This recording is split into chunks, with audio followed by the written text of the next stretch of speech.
Welcome to Connect the Plots with Cylia and Erik, a podcast about the stories that connect us. 3, 2, 1, and we're live.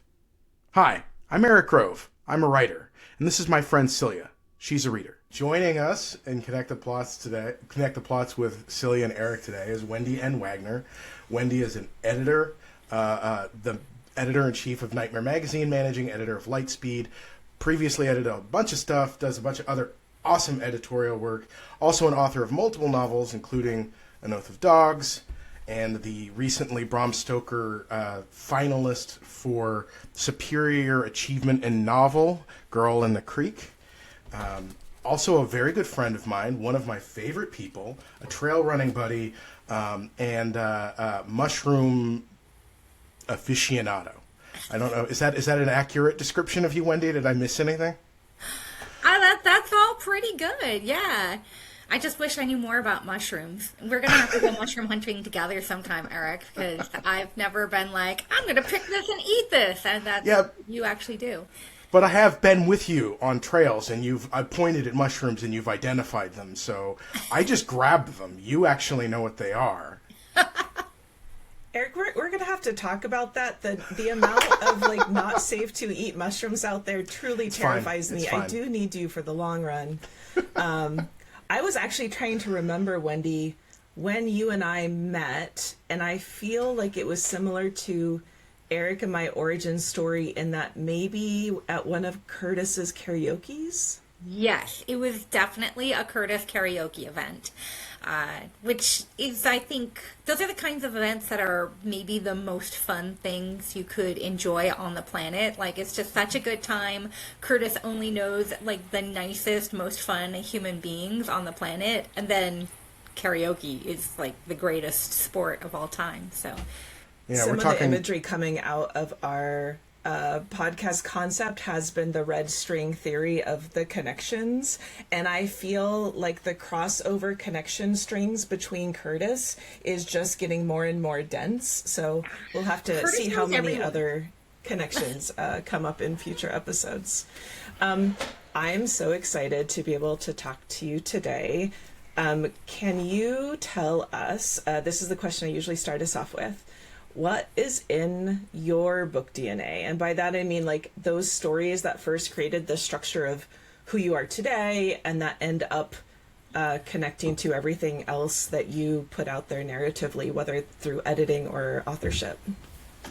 Well, I became a reader, it was second grade actually. I had struggled with reading. I missed kindergarten, so I just launched into first grade, and I was on the struggle bus all the time with it. Partially, I think because growing up in Oregon, you can't always hear the difference when people say bag versus beg. They're the same sound. So A and E were exactly the same. And then one day we were rehearsing the play, The Last Christmas Pageant Ever, and I was reading the book, which had already been read to me before, which is a hilarious kids book if you ever get a chance to read it.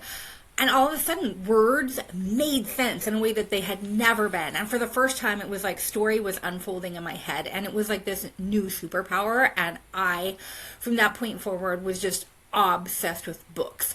And very luckily, we lived in an area, well, despite being completely in the middle of nowhere, there was a bookmobile that came. And you were allowed to check out as many books as you wanted. We got out of school to do it. And so I would just go in and just take whatever books I wanted off of the shelves. And there was no adult guidance or anything. People were they're getting books. Who cares? Whatever. So I went from reading picture books to I would just, I'd hit up any old section. You never knew. So at that age, I was introduced to, I think, 3 incredibly formative, YA middle grade writers who, actually there's probably 4 or 5 that I could name that were really big names in the 80s, 90s, and some of them have sort of been forgotten. And I think number one is a writer that I don't know if I've talked to anybody else who really loves her like I do, or has even read her stuff. I might mispronounce her last name. She's from New Zealand. Her name is Margaret Mahy, or perhaps Mahy. It's Mahy. And she has a handful of books. One was really successful called The Changeling, which is a fine book, but the one that I loved is called The Changeover, and it's about a teenage girl. She's like 14 or so, and her parents are divorced, and she and her mom and her little brother live together in kind of a dodgy neighborhood, and she has to take care of her brother, and he gets this like hand stamp when they visit this new shop, this cute trinket shop. It's very much like Needful Things by Stephen King, but this book came out long before that, I think. And the man at the shop actually starts sucking out her brother's soul through this hand stamp. And to save his life, the girl reaches out to this strange boy at her school that she has a connection with, and she is really certain, she doesn't know why, that he's a witch. And it turns out he's part of this family of witches. And I read this book when I was maybe 8 or 9, and it had such a wonderful blend of just regular real world stuff, like a teenage girl complaining about how they buy this shampoo and it looks like it's got a picture of Paris on it, and it's supposed to make you feel like you're super special, but it's just whatever, it's just the cheapest shampoo that they have. And lots of details like that, like the car that breaks down that they have to deal with, and just extremely real world working class life, but contrasted against this whole world of magic, mystery, and there's some really deep horror elements that have stayed with me about that book. I've probably reread it.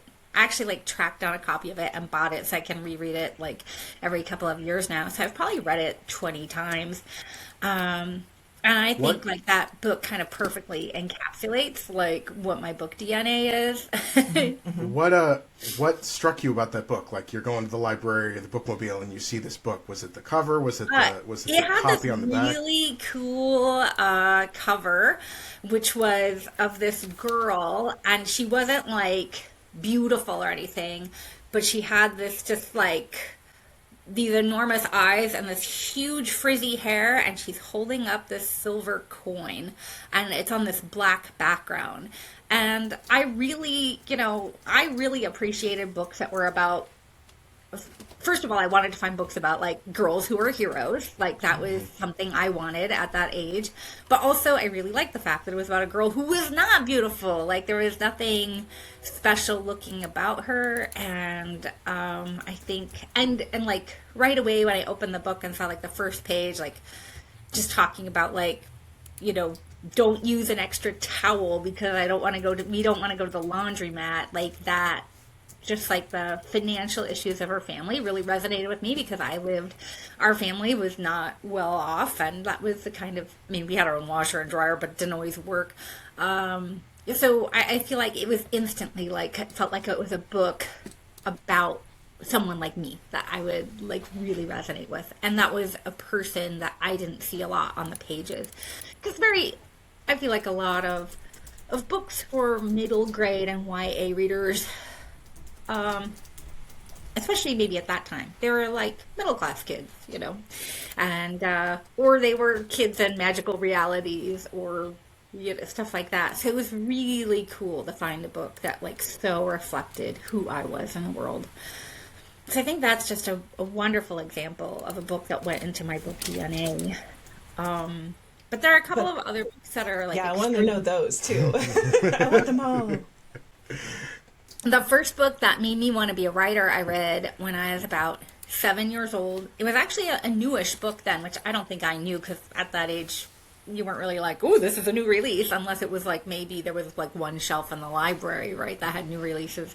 But it's Alana, The First Adventure by Tamora Pierce. And yes, that was the first book I ever read that had 2 POV characters. And I can vividly remember the feeling I had when, you're reading this section. It's about Alana and her, many conundrums with her horrible dad and how she wants to go be like a hero. And then you turn the page and you get something from the point of view of Jonathan. And I was like, what just happened? What just happened? This isn't Alana anymore. This is somebody else.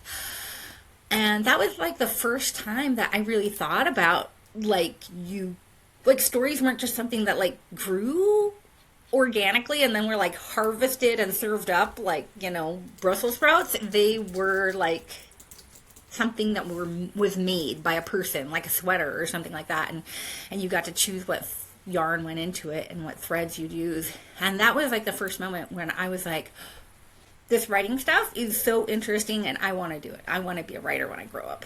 So that book was really life-changing, I think. And that, I read it when I was 7, so so that was definitely huge. And then I, very shortly after that, the first horror thing that I really read that turned me into a horror person, it was The Summer. I must have been 8. And my sister checked out the book Skeleton Crew from the library, and it has the short story The Raft in it, which she was saying, like, this is the scariest thing I have ever read. And I think maybe part of the reason why that was extra scary for us is that we lived next to a lake and we'd go swimming in the lake. And so very, like, the vibe was very familiar to us. And if you haven't read that short story by Stephen King, it's about these college kids who go out to a lake, and it's like the beginning of autumn, so there's no one around, and they're like, oh, look, there's still a swim raft. Let's swim out to it. This will be great. So they swim out to the swim raft, and there's something underneath that's very much like the creature from the Blob, kind of. Like, there's this goopy thing that starts gooping up out of the water and, like, trying to squeeze through between the boards and the raft until at the end there's just one person left. And is this the story that was adapted for one of the shorts in one of the Creepshow movies? Yeah. Okay, I've definitely seen that at a very way inappropriately young age, and I remember like the visuals of that short stuck with me. It's phenomenal. So like it was one of those things that everybody in the family wound up reading. Like, and I was reading it feeling like I don't think I'm supposed to be reading this. I think the Stephen King guy is like, I think that's supposed to be for grown-ups. But I was like, my oldest sister, like, constantly tormented me as a kid. She was always trying to scare me. So I was really drawn to the idea of, like, well, if this scares her and I can read it, then I'm you got one over.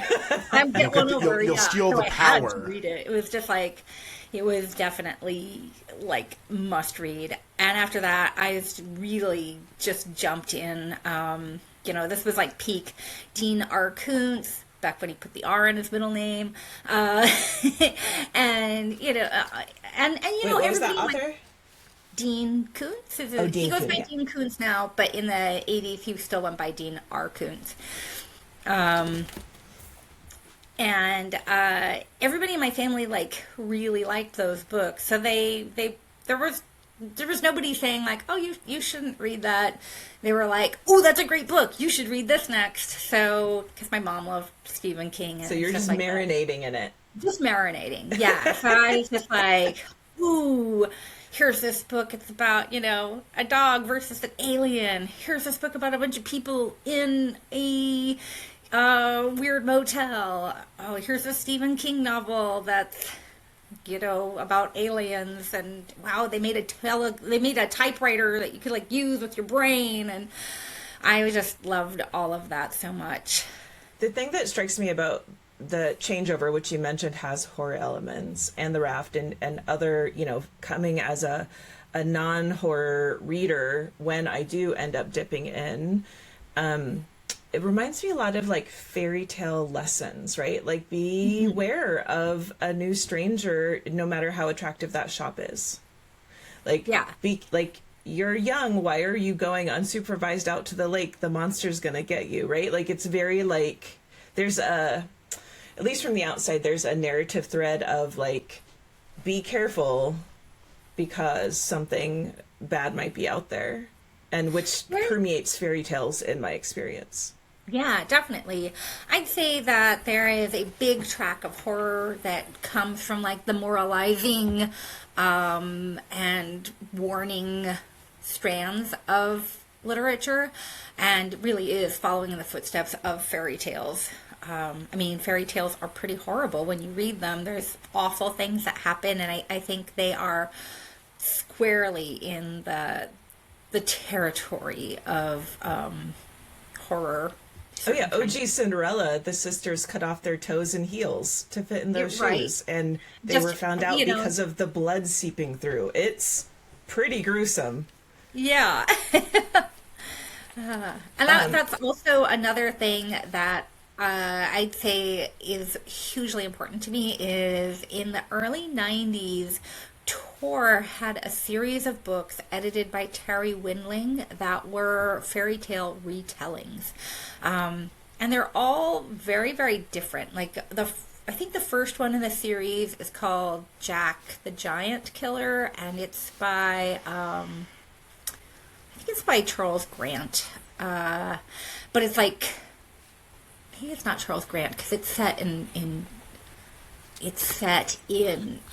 Canada, and so he's not from Canada, but it's like set in Toronto, and it's about this gal. It's very like urban fantasy about a woman who gets like finds out there's fairies and crazy stuff going on, and there's lots of filking, and it was like so cool because it took these fairy tale elements and put them in our time. And they had several books in that series. My probable favorite is another book I reread almost every single year. It's called Tam Lin by Pamela Dean. It's so amazing. Like, it's just such a fantastic book where it's set in the 1970s. It's about a girl at a liberal arts college in Minnesota, and she discovers that, like, the fairies are there, and they come out every few years, and they're just like, oh, we're catching up with the world, so we're just going to hang out around a bunch of college students and see what's going on in the world and party it up and enjoy life. And for those listeners who may not know, Tam Lin is a folk tale / folk song that has been comes out of the Celtic traditions and has been told over and over, and it's a warning about the fairies and how to rescue your lover when they're stolen away. And it's gorgeous, and Pamela Dean's retelling is stunning. That's great. Did you read Kat Howard's first novel? Is also like inspired by Tam Lin. Oh no, what is it? I don't remember the name of it. Okay, I'm looking at it. Roses and Rot? I think that's it, yes. Makes sense, because Tamlin is, the main character gets in trouble for picking a rose.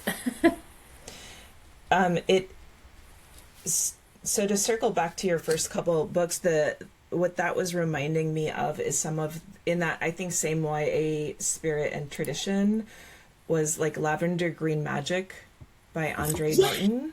Yes! And the Egypt Game. Oh my gosh, yeah, Zilpha Keatley Snyder.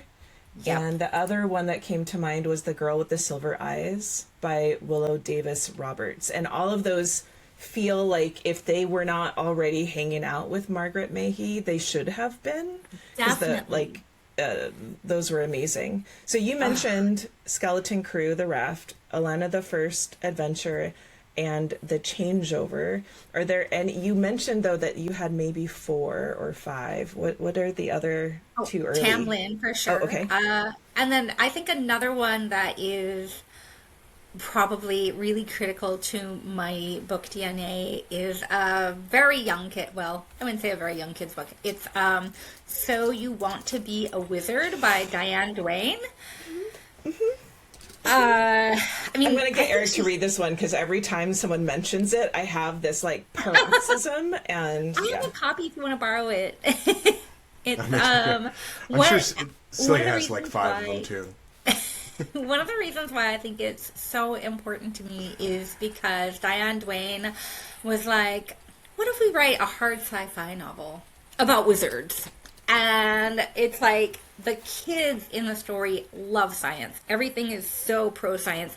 I mean, they're accompanied on their journey by a white hole who's one of the most adorable. He is the 1980s equivalent of Rocky from Project Hail Mary. Like, he's that character that you just love.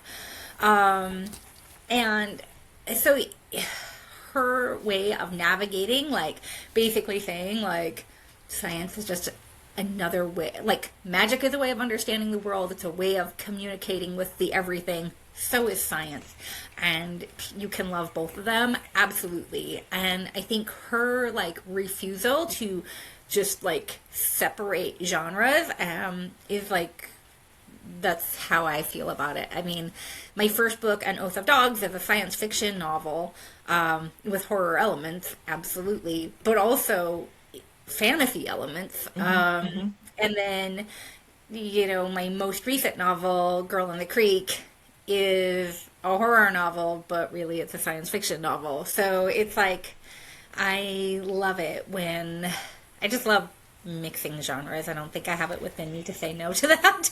Well, I feel like a lot of the genre mixing came well after. Like, most people think of Dragon Riders of Pern, of which I'm obsessed with. It's a science fiction novel! They're science fiction. Like, someone was, like, talking to me about it, and I said, every prologue talks about the Ruckbot sector and the spores, and, like, the dragons were created through genetic engineering. Yeah. Yes, it looks old-timey, and they have dragons and feudal systems, but also they're colonists. There's spaceships. Put a dragon in your spaceship. It wants to be there. I love it so much. Yeah. Oh, it was kind of hilarious because there were a couple of reviews of An Oath of Dogs that were like, oh, it's like Avatar in space. It's just a ripoff of Avatar. And I was like, what are you talking about? This book is a ripoff of the Patavy novels by Anne McCaffrey. Like, get your ripoffs right. Go read that book too. I love those books. Also very magic, very sci-fi, like space exploration novels. All of Anne McCaffrey's books, like, are mixing and meshing science fiction and fantasy in, like, really fun ways. Yeah, I love that refusal to be boxed in. It's like, sure, I'm science fiction, but also look at this over here. It's so cool. I contain multitudes, and all those multitudes are fun. The fairy tale retellings. Did you ever read any of the Brian Froud's Fairylands series? I love them. When I was really little, my sister had she had a couple of Brian Froud's, like, very early, like, just art illustrated books, like, bound books? Yeah. She had the gnomes one and a fairies one, and I was forbidden from touching them, which of course meant I was like, you're all over them. As much. Yeah. And it's kind of amazing because I had forgotten about those books entirely until I was just, like, getting back, like, really serious about writing when my daughter was little. And I was writing a book about fairies, so I checked out a book of fairy stuff. I was, like, at the library, like, oh, give me all the fairy stuff, and, you know, found, like, the newer Brian Froud stuff than what I had seen as a kid, and I was just like, this is so great! Please put that in for my Eric and others who may not know, so Brian Froud is like in The Dark Crystal and Labyrinth. He's an amazing. His wife's a puppeteer, and he's an amazing artist known for fairies. And there was a project in the early '90s where he sent pictures of his out to authors, and they chose one to write. I think they were technically not novel length; they may have been novellas. And so there were these set of illustrations embedded in this. Like, I have hunted these down. They're out of print, guys, but they're gorgeous. So, for example, the Wildwood by Charles DeLint is, and Charles DeLint already loves to play in the interstitial in all of his books, but it's when you look at the stories with these illustrations in them, like, I've never been a picture book person, and I became obsessed and hunted them down. Celia, have you read The Wood Wife by Terry Windling? Mm-hmm. Yeah, because that's part of that project, actually. Yeah, it was supposed to be like one of them, but it wound up getting bigger. Yeah. And It's so good, Eric. It's great. When you read it, you're like, let's go to Arizona and go hiking and look for mysteries. I do know who Brian Froud is. I have not read all of those books, but I have heard of things sometimes. For a short but very magical time, Brian and Wendy Froud's son Toby, aka the baby from the Labyrinth, had a shop here in Portland that you could go hang out at. It sold all kinds of amazing fairy art. I wanted to buy pretty much everything in there, but the best part was there was a library in the back where you could just go hang out. There was this great big stuffed mysterious creature that was about 7 feet long by 6 feet tall that just kept you company, like next to like a rocking chair, and then every book on like magic and fairy things you could imagine, and it was just so cozy in there. I could have lived in that little library. I'm so sad I never went to this place. It was just kind of pre-pandemic. It was like 2019 or so on Hawthorne Street. Oh my gosh, that's amazing. Right by Next Level Burger. Yeah, amazing. I'm also sad that I didn't get a chance to visit that. Wendy, a couple of the things that I was interested in when you talked about, your formative books. One was that it seems like you were in a family that was a family of readers, and that some of that was sort of, infectious. Like your parents and your siblings were reading books, and some of their tastes were either inspired or by liking or disliking, maybe. Like there was a relationship between their tastes and the tastes that you developed, and I do find myself fascinated by like how when I think about what brings somebody to read a science fiction or fantasy book or a horror book, what is it that predisposes them to do that? Is it and I wonder how much of that is, it was already accepted in my home, or the cover looked cool, or there was something else that resonated with me. So I'm kind of curious about, like, was there a predisposition towards, like, were they like wider readers as well? Did they read like old mysteries or westerns or anything that you did not as much connect with, or was it largely like a fantasy and horror friendly household? My folks, so my dad really wasn't a huge reader. He had been more of a reader when he was younger, very much more of like I like to read westerns kind of person. But my mom was like she'd read anything. She really liked exciting stories, so she read tons of like Mary Higgins Clark, Robin Cook, but she loved science fiction, horror, and fantasy. I just remember like being a really young reader and reading The Lion, Witch, and the Wardrobe, and my mom being like, well, that book's okay, but you should check out the Screw Tape Letters, which I still haven't read. I really ought to. So she was just a tremendously curious person who was predominantly self-educated and loved reading about anything philosophical or mysterious. She read a lot of stuff about like religions and philosophy and history and just kind of everything. So I think, I think she was a person who really celebrated and appreciated curiosity and an open-mindedness. And because of that, I think that's one of the reasons why she appreciated like the speculative genres so much. Also, like she was buying books in like the 70s when paperback books had like banging, totally bonkers covers. Like we had like our copy of the Screw Tape Letters, like the cover kind of freaked me out. Like whoever did it was on LSD.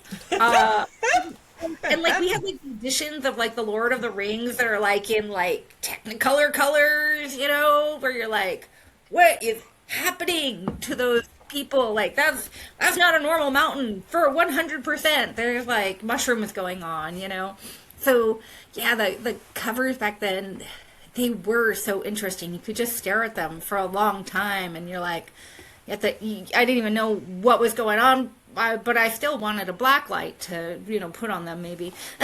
A black light and like a soundtrack to put on in the background. Yeah, definitely. Maybe some Like, incense. I just feel like I need to listen to some Led Zeppelin now. Like, I just feel like covers were really cool and colorful and arresting in the late 70s. And we had a lot of those books around in our house, and it was great. So you listed a lot of like foundational works that you can kind of, having read, I've not yet read Girl in the Creek. I'm trying to be a brave girl and get there.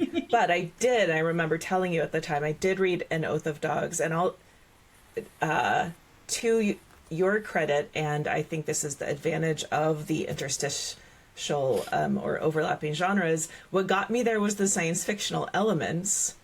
And I'm like, okay, I'll deal with the scary parts. But also, they're just sweet dogs and sweet boys. Come on now. Right?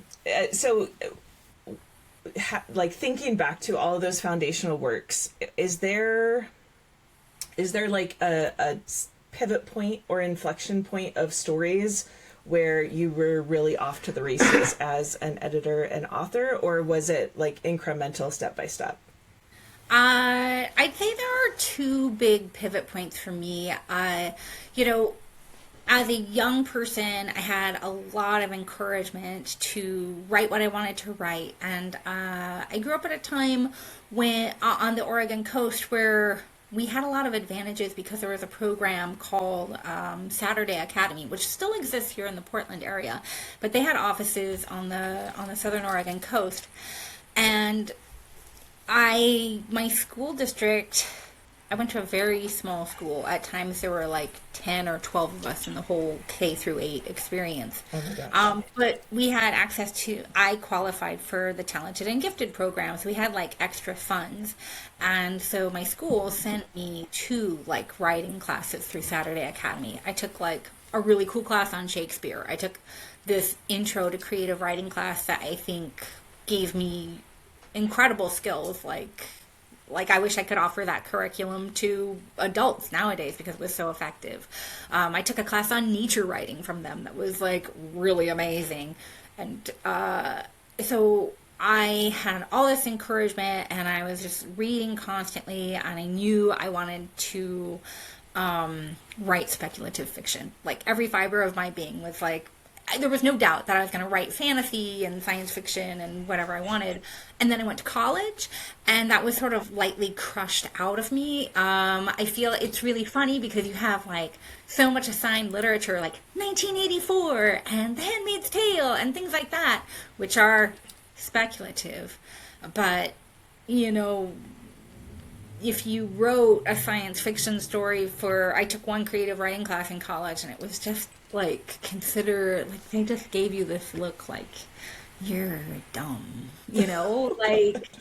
and so when I got done with college, I had been like trying to write novels since I was 8 or 9, and like that was sort of crushed out of me. And, I like tried to write like some short stories that were like, New Yorker short stories, and just felt really not great about it. And after I had my daughter, I was living with my mom. I was, a single parent, very poor. And a friend worked at Barnes and Noble, and she said, I read this book and I think you would really like it. And it was On Writing by Stephen King. And it was like getting a permission slip. Because he said in the book, he's like, I have all these writing skills. I could write whatever, but I have to write what's in me, and what's in me is the product of like EC Comics, like that's just who I am, and that's just what I'm going to write, and that's great, and we should all be allowed to write what we want to write. And so that was huge because I had really wanted to get back into writing, and this was just what I needed to say, do it. So I started kind of writing novels and feeling like I had a lot to learn. And I wasn't learning quickly enough, and I was very frustrated with it. And I didn't like short stories after college, probably because of college, right? And I just remember one day I got off work. I got off the train. I went to the Central Library here in Portland because it's right by the train stop.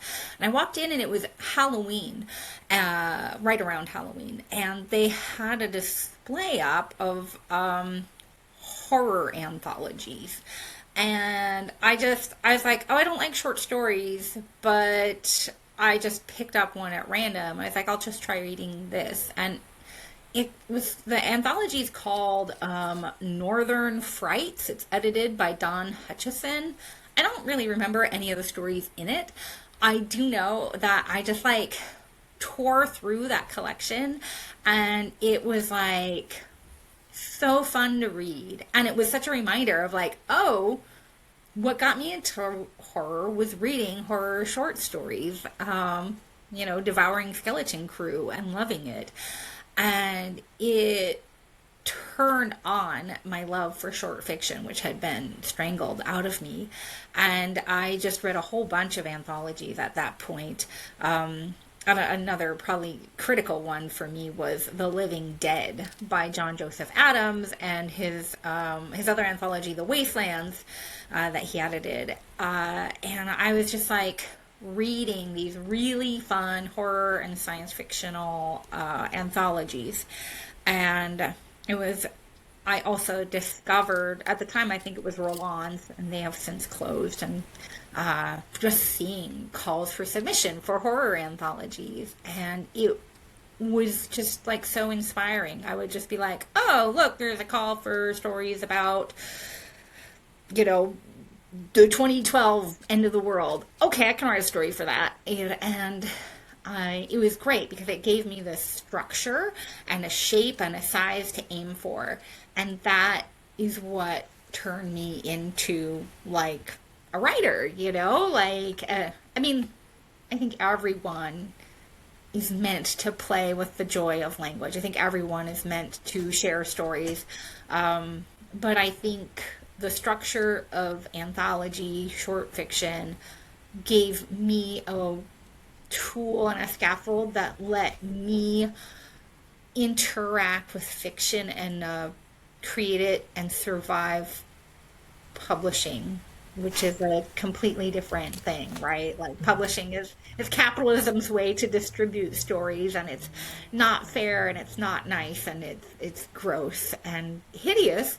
But it was also like, that's how I became more skillful, and that's how I learned to say, I'll just keep sending this story someplace else. If it doesn't sell there, I'll send it someplace else, and just to keep writing all the time.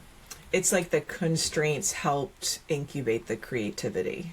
Yeah, definitely. I feel like, I really like writing poetry. And, sometimes you're just like, oh, I have an idea, and you like create something. But sometimes it is so helpful to like have a form to write for. Like, gosh, sometimes it's just great to say, I'm going to write a haiku. And like, as soon as you say, these are the limits, then you have a shape you can pour your words into.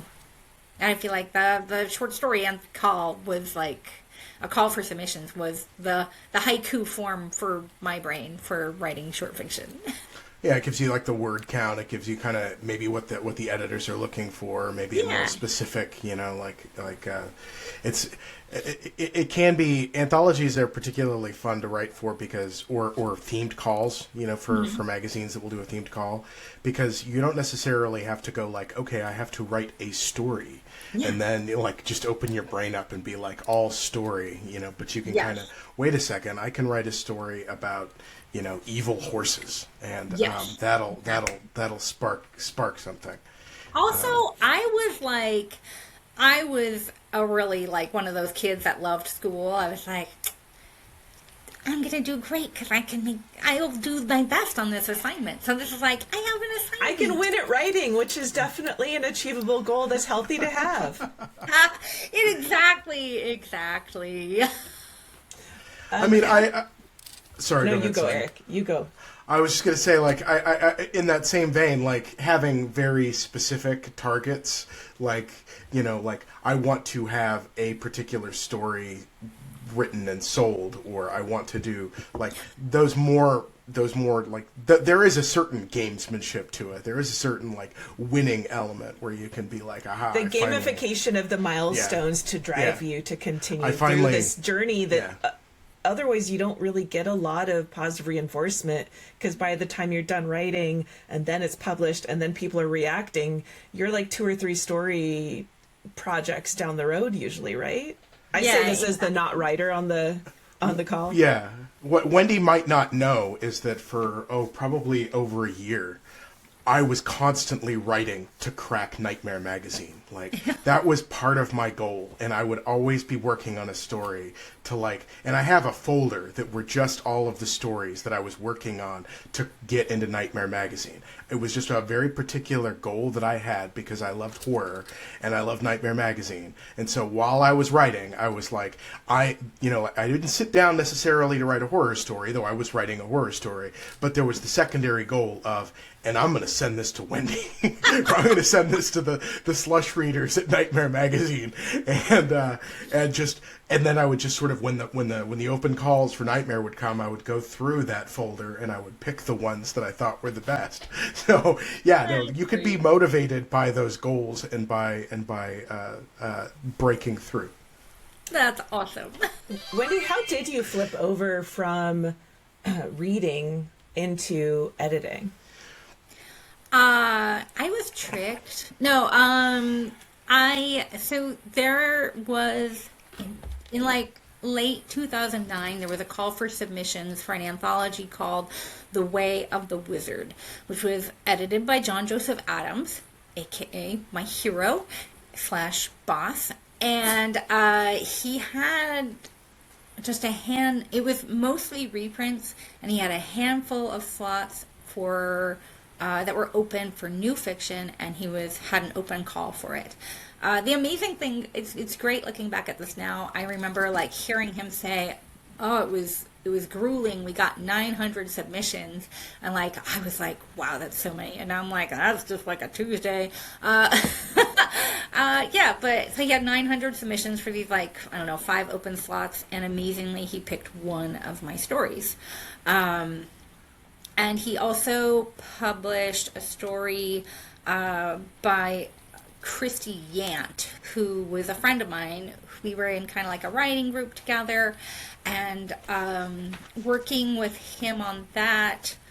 Christy wound up meeting him at World Fantasy that year, and they were chatting, and he said, "Oh yeah, next year I'm starting this new magazine." And she got really excited, and she volunteered to be like an assistant editor there, and she also was helping him with some editing, anthology editing projects, and she just volunteered to do way too much, and she was complaining to me because she was kind of freaking out that she had so much to do, and I was like, "Well, I could help you if you want help," because I was just trying to be a good friend. And so she was like, "Okay, I'll ask John if you can help with something." And so at that time, John's anthologies all had these little mini introductions at the beginning of each story, and he said, "Oh, you can try writing, some story headers." And because he since he bought the story from me, he knew I could write a sentence, so I did that for that, and he liked them enough that he said, "Well, I'm going to do this other reprint anthology about dystopias. Do you want to help me read for it?" So he rounded up all these. They were all stories that had been previously published, most of them by phenomenal writers, and my job was to read them and decide if they were A, good enough, and B, met the discussion of the dystopia enough. And it was so fun working together on that and being like, "Yeah, this is great, we should include it." And that was Brave New Worlds. And then I helped him with another anthology called The Mad Scientist's Guide to World Domination. And for all of these, I wrote the little story intros and helped read. And actually, I even got to help organize a table of contents. And I was just, doing this as a volunteer because it was interesting. And then he some point in like 2011 acquired Fantasy magazine and asked me if I would be the assistant editor there. And we did that together for a year before he shuttered it. And when he shuttered it, I had just gotten hired by Pathfinder to write a novel for their tie-in fiction line. So he said, well, you could come on and be an assistant editor at Lightspeed, or I've got this other project that's coming up soon where I'm going to bring on this horror magazine. And I was like, I think I got to back off for a while because I'm writing these books. But then after Pathfinder canceled their fiction line, then I was like, I didn't have any projects I didn't have any irons in the fire. I'd lost my day job, and out of the blue, JJA sent a message. He's like, I'm kind of struggling to run my magazines. What if I paid you to help out? And I was like, okay, I'm desperate for, I can't pay my student loans. So yeah, that's how I got into editing. Basically, it's all just been doing a favor for a friend. I mean, this sounds very remarkably similar to the fairy tales that you were talking about. Like, don't do favors for friends in Fairyland, or you'll wind up being a managing editor for Lightspeed magazine. Technically, I'm no longer the managing editor at Lightspeed magazine. I tricked a friend into doing it. Oh, see, and then so they did the curse along. I did. I passed the curse along. Yeah. Now I'm just the senior editor. I'm just doing like editing on text. I don't have to do the like wrangling of the computer anymore. It's pretty nice. But she's amazing. So.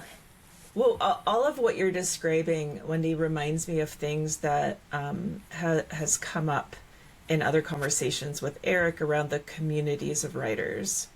So the what did we look up the other day as the transcendentalist writers, the Algonquin Round Table, like a lot of times people, because they're coming across these stories in maybe a lit class or whatever, don't always get the backstory of how those books were in conversation with each other, or they were communities of writers all writing about the same time.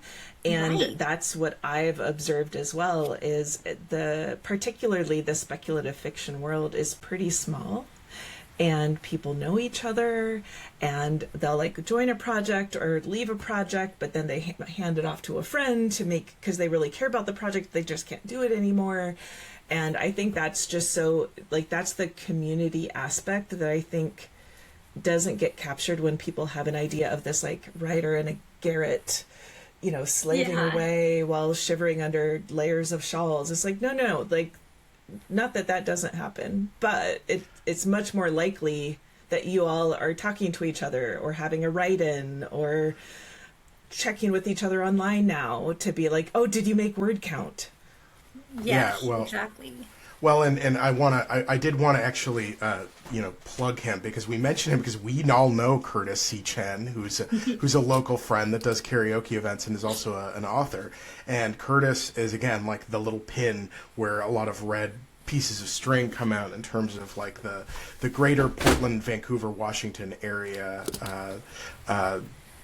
writing community. I think many of us can trace something back to a lot of different people in this kind of greater community, and be like, oh, and through Wendy I was introduced to this, and through Curtis I was introduced to that, and that's I as I will probably, you can make a bingo card for the times that Erik gets very like deeply passionate about the connections of community in all of these episodes. So like pull out your bingo marker. This is definitely one of those moments. But like like all of that community, like these stories grow out of the Pacific Northwest, grow out of meeting, Wendy and I meeting for tea and talking about what we're working on, and Wendy being excited about something and me asking questions about something, or vice versa. So yeah, A Girl in the Creek, I think, is a very Pacific Northwest book. Like it's a book that it is a book that is both very much of the place. I think it's Eastern Oregon, right? Like a little, is it Eastern or Estacada? Estacada. Okay, so it's a little closer in National Forest. Okay, so but it's very Oregon, right? And the characters in Girl in the Creek are like, oh, I've met that person. Oh, I know that person. Like, oh yeah, we've definitely gone on those hikes before. Like, and so yeah, you can. The community is literally baked into the narrative in a lot of ways. Yeah. And I think within speculative fiction, like the horror community tends to be extra close-knit, maybe. I feel like we've got our cool pocket of like spec folks here in the Pacific Northwest, and we're like family. But then there's also like, for example, the book that I have out on submission right now, the way that I wrote it was kind of in response to, there was a podcast interview with Josh Mallerman who talked about his process and the way that he wrote his book. What is the name of this book? I'm completely blanking on it. It came out in like 2023 and is terrifying. It's great, whatever it's called. Oh, Incidents Around the House. Don't read that, Cylia. You're not ready for it. Not ready. He wrote it like as a project where he and one of his friends, they met every 10,000 words to do like a novel exchange, and that kind of inspired the way this whole structure of the novel unfolded. I had heard this podcast and was thinking in my head, man, I wish I had somebody to do that with, but I don't know anybody who's just starting a novel right now. And out of the blue, I was reached out, my friend Chris Panettiere, who like we didn't know each other super well. We'd never met in real life, but we knew each other from at the time on Twitter, because he was a friend of another friend. And Chris was like, hey, did I see that you're just starting a novel? I'm just starting one too, and I was just listening to this podcast with Josh Mallerman. And I was like, you're a mind reader, because I've been thinking about doing the same thing. So that is how we wrote these. We both wrote these. We wrote books that were kind of difficult in different ways, but every 10,000 words we did a novel exchange, and somehow we managed to just stay at the same pace together.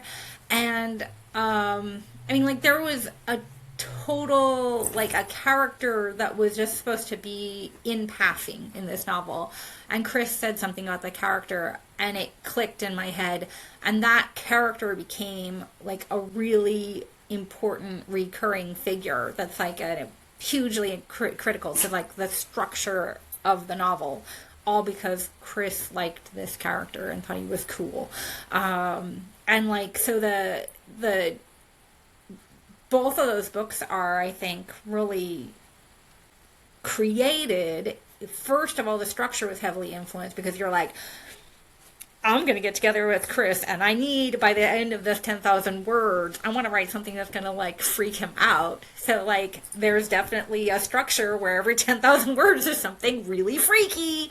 And then there's also, like, other influences that just come from when you're working with each other and, like, critiquing each other's work and, like, interrogating and, you know, things as small as like Chris saying, I don't think you'd lift a RAV4 or a shoebox of a car, you know, like things like that.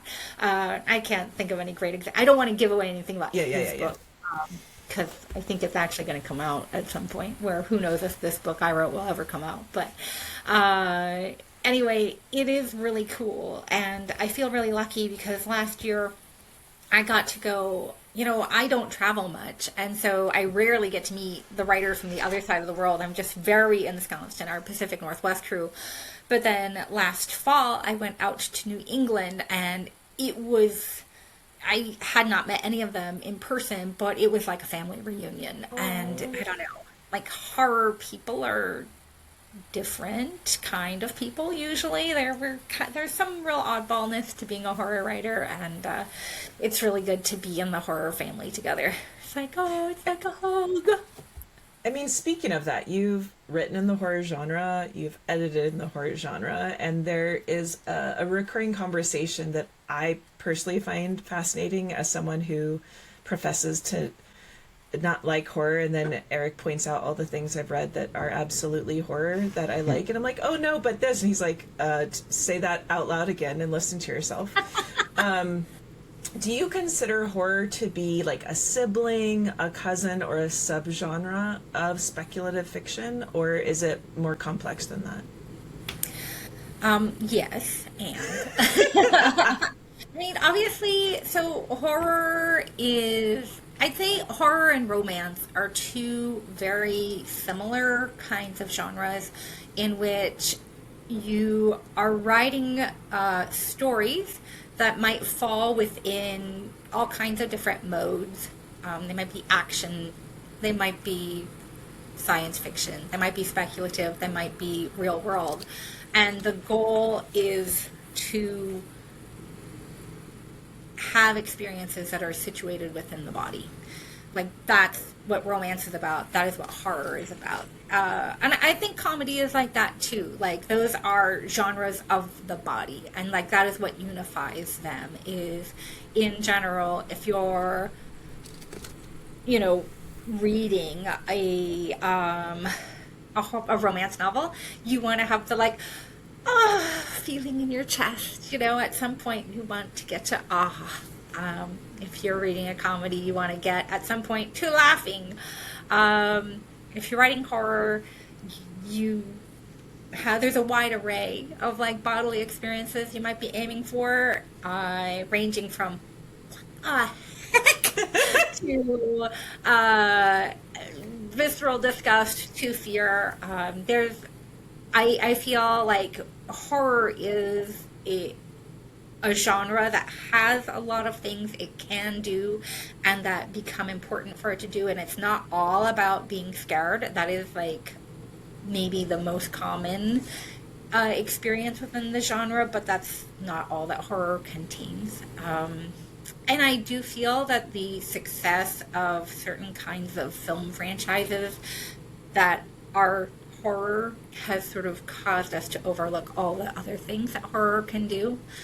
I had a submission come in. It actually was meant to go to Lightspeed. It was an incredibly powerful story set kind of maybe in the future in sort of an alternate reality. And I did eventually get to publish it. It was called The Cello in the Cell. I am blanking on the writer's name. And it was the writer sent it to us via the help of a volunteer that was working with him on a project called the Minnesota Prison Writing Project. And she had worked with Lightspeed, and she wanted the story to be published by them. But it accidentally came over the transom as a Lightspeed or Nightmare story, and which can happen in certain ways with people that we've worked with before. And I was like, oh great, I'd love to submit I'd love to accept this at Nightmare. And she's like, well, it's not a horror story, why would we publish it there? And I actually like wrote her a long letter about the things that horror can do and the things that it can mean and can include. And one of the most important things that horror does particularly well is to interrogate the weirdness and out-of-stepness, and they really look at othering in a powerful ways. And so, I think a writer that we all got to study in literature class, who I think of clearly as a horror writer, is Franz Kafka. But a lot of people don't see Kafka as a horror writer. They're just like, well, he wrote weird shit, but it's literature. But it's like, that weirdness is, I think, it's a really important theme that comes up in a lot of horror. And I think it belongs in the horror world because it is about a special kind of discomfort. And it's something that I think a lot of people who are shut out of ordinary society, like, they are trying to express. I mean, you see it a lot, like, in queer writers, for example. People who...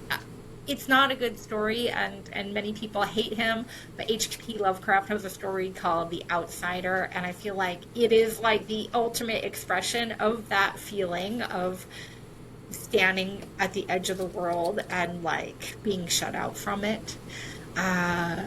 And yeah, maybe he's like smashing you over the head with a purple prose hammer, like getting the point across. But I think the same Carmen Maria Machado is saying some of the same stuff. So I think so horror can be speculative. A lot of great horror has speculative elements because the speculative allows us to like reach deep into our imaginations and find our way to new approaches of thinking about reality or using allegory in neat, cool ways. So it's a wonderful, amazing tool, and many, many horror writers are doing speculative stuff. But it doesn't have to be speculative, like, there's lots and lots of horror that's set in the real world and dealing with real world horrific things. There's a book by Jack Ketchum that I have not read, and because I have not read it, I've kind of refused to remember the title, but it is the fictionalized version account of a girl who was a foster child who was tortured to death by her foster family and the neighborhood kids. Like, it was a real event.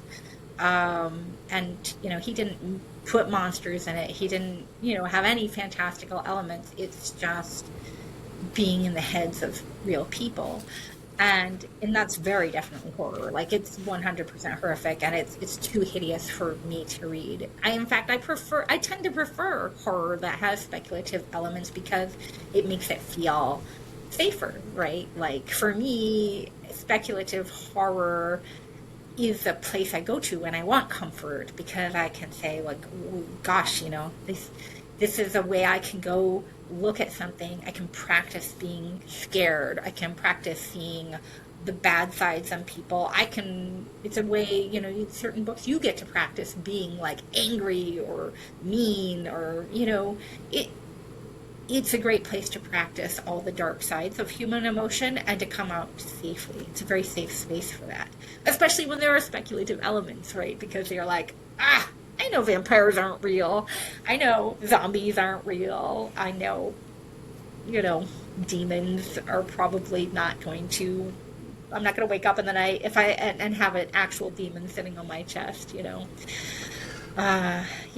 So I think there's a lot of territory for horror. And it does make me think of Girl in the Creek, which, like, the through line of that book and the scariest, hardest element is grief, right? Like, it's grief is the horror, like grief and loss, and like what happens when when somebody you care about is gone, and that transformation, and like the things that are scariest are more often not the big transformed monsters are scary sometimes too, in a more visceral way, but the things that will make you kind of think about it longer, the things that will kind of like use the big scary monster maybe to like get your adrenaline up, and then after that happens, it's like, some grief. Like, let's talk about loss now. I love horror, and we have spent many hours chatting about how awesome horror is and how awesome like the potential of horror is. So I should let Cylia ask some horror questions, because otherwise it's just going to be like a mutual appreciation society for the horror genre. Well, I was trying to just now think of some books that illustrate this, and my brain is glitching, which is not usual for titles for me. But what I find so interesting, not just in the toe dips I've done into horror, but in science fiction and fantasy in general, is the ones that I think are really effective are the ones where you think the monster is the thing that looks so scary and apart from you, and actually it is other humans often. Yeah. And that realization, or to go back to one of the early books you brought about, So You Want to Be a Wizard, there is this wizard's oath or affirmation that is integral that gets this story going, and it's really about this commitment to fight against entropy, and like, as long as people are here and fighting, that is the purpose that permeates all of the books, and the entropy is not something apart from us. It makes me think of the second book in Madeleine L'Engle's Kairos series, right, where literally it's within us, and the fight and the striving towards life is at the cellular level, because of course Madeleine L'Engle mixed up science fiction and her fantasy as well.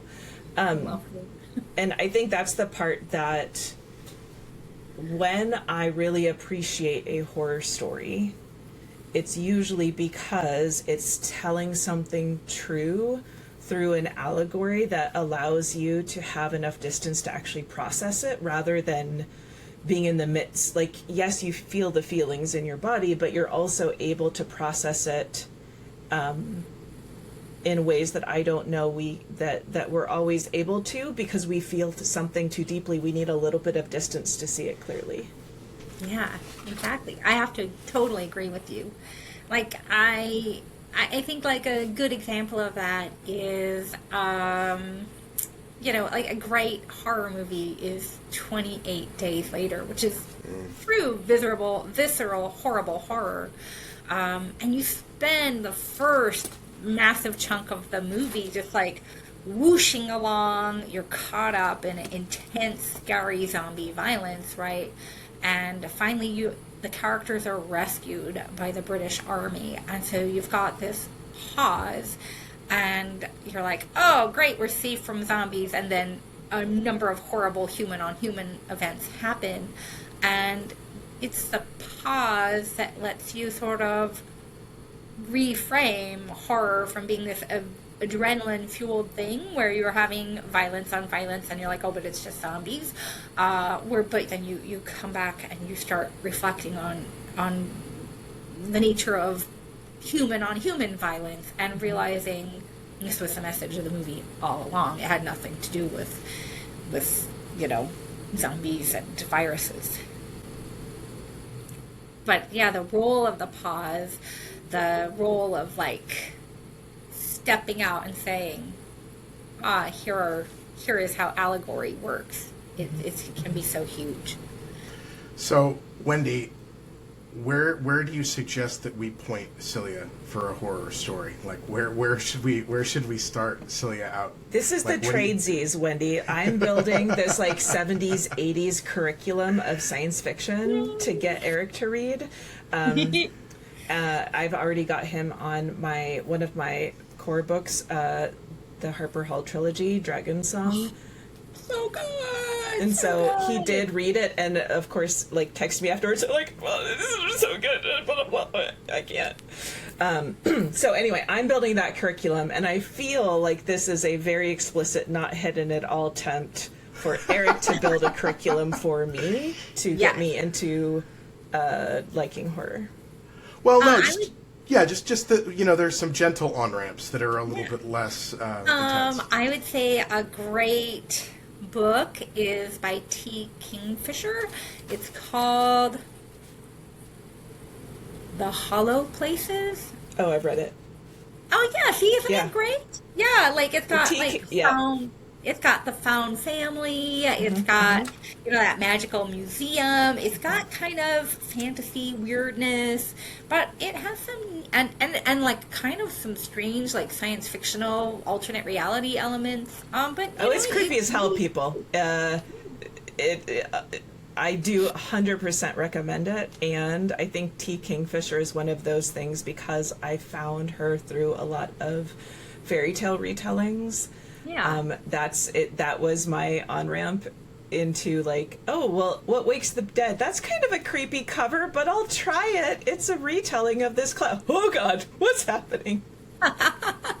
Yeah, so she's like a fantastic on-ramp writer. I also think that if you're looking at something old-timey, Shirley Jackson is a fantastic writer for entry into the horror circle. I'd say, like, the first entry book for her would be We Have Always Lived in the Castle. I've actually read that one. Isn't it wonderful? I read it because Elizabeth Bear on LiveJournal was talking about it because of a book or a short story she had written, and I read it. Like, thinking back, I thought of it as just literature, but you're 100% right. It's totally horror. Yeah. Actually, it's interesting because Paul Tremblay has almost a retelling of it that's like set in the modern era. That might be too scary. for you as of right now, but it's called Head Full of Ghosts, which is so funny because I feel like I've seen tons and tons of reviews of that book, and not very many people like say this is a retelling of We Have Always Lived in the Castle, but even like they even have similar names, so it's like so funny. But so like if you've read that book, then try The Haunting of Hill House, which is, it only has like one scene that is like truly, truly scary, and it's very short. But it is this amazing meditation on weirdness and ghosts, maybe ghosts. And it has a phenomenal character. When we were talking about like the true horror being like people, I immediately thought about that book. It's good. It's very different from the series that Netflix did by Mike Flanagan, which has a lot of genuinely scary stuff. This is much more meditative and literary. Yeah, I totally recommend it. She's a great on-ramp for horror. Another great, if you like shorter fiction, Daphne du Maurier is fantastic. Well, actually, her novel, Rebecca, is like it's a gothic thriller that sort of has horror elements. I really riffed on it a lot in my novella, The Secret Skin. I think it's an absolutely phenomenal book. It's great. It's right on the border of horror, I think, because but it's mostly a mystery. And but then she also has a lot of short stories that are kind of horror-y. Her most famous is the novella The Birds, which is okay, I think. Like, it's solid, but it's not like, it's actually kind of a cool science fiction story. But she has a number of just great shorter works. Well, I think there's also a lot of what I would consider horror that I don't know if the genre at large does. So, like, the only book where I've literally had to set it down because I was going to vomit was Cormac McCarthy's The Road.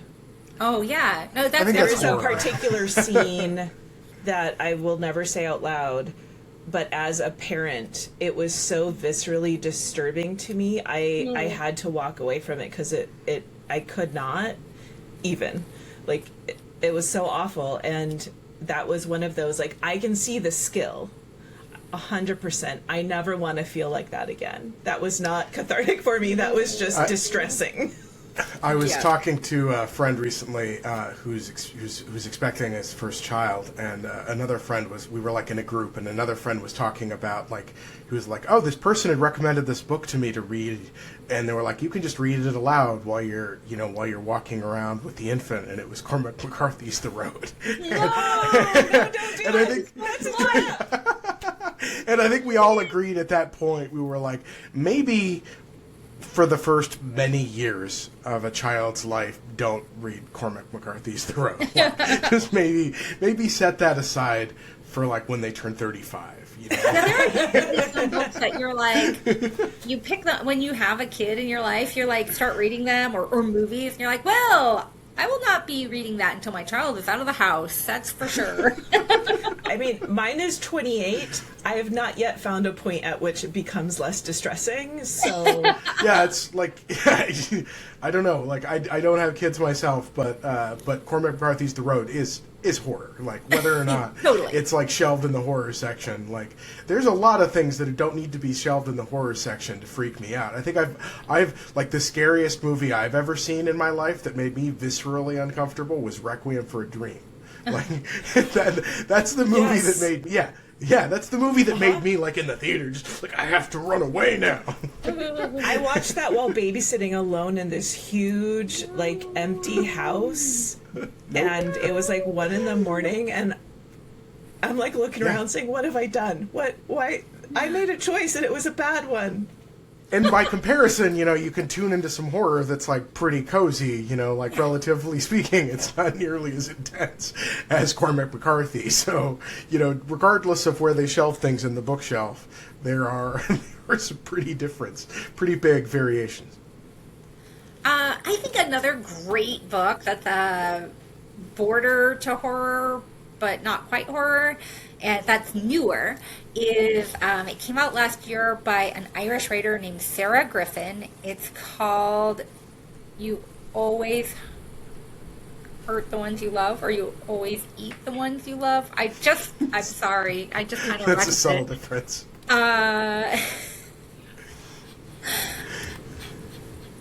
It was published by Tor.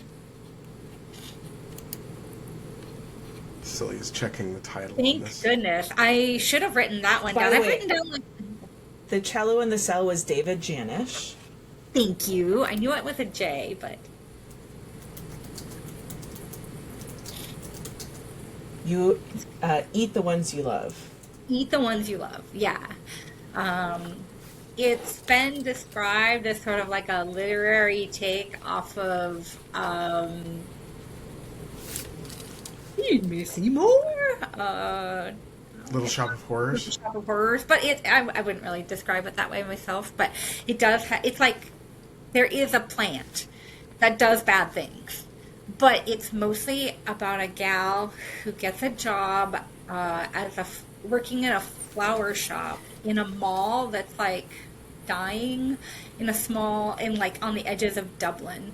And it's about like the people who still work at the mall and the connections they have and the things that happen. And it's really magical and great with some creepy elements from a plant that does bad things. Good for the plant, honestly. They had it coming. Hidden part of Erik Grove, a deep and abiding hatred of mall culture.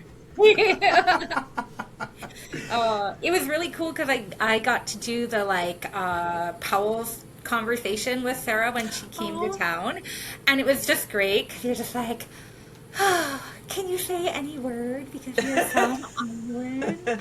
And she was like talking about the mall, and her book is like modeled after the actual mall that's by her house. She's like, yeah, you could probably fit like the whole thing in this Powell's. Like, she's just like, you don't understand how small things are in Ireland. And it was just great hearing her talk about it.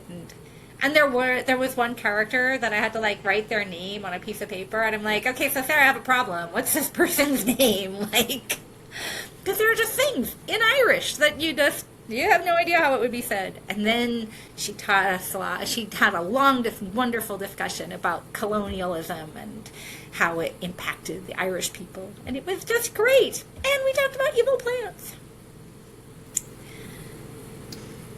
I love that we're ending on such a positive note while also talking about evil plants.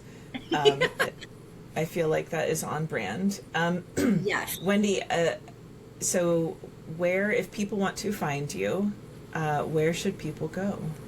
They should go to my ridiculously named website, winnywoohoo.com. Love it.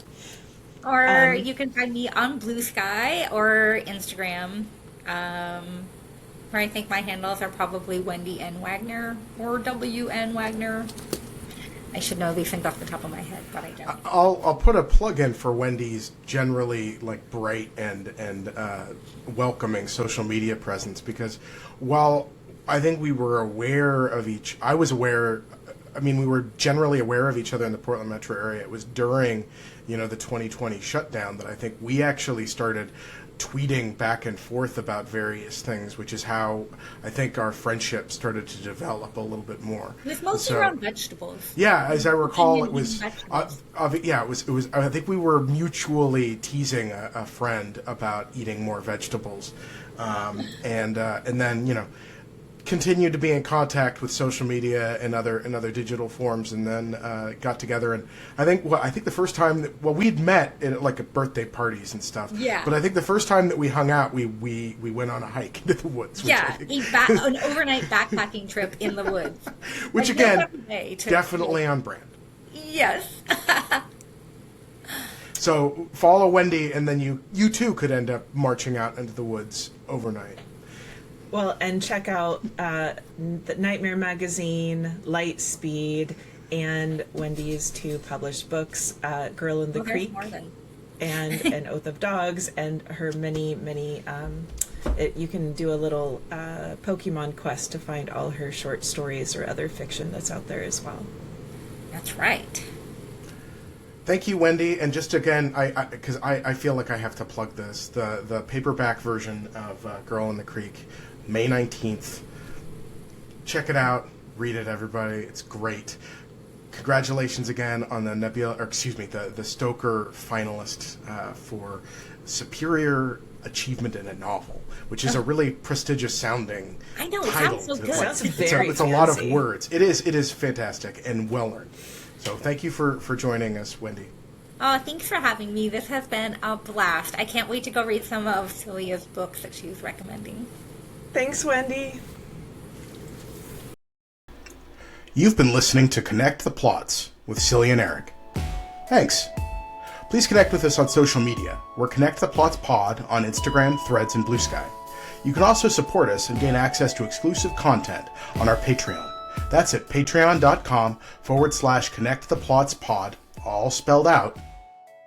Thanks for listening. We'll see you next time.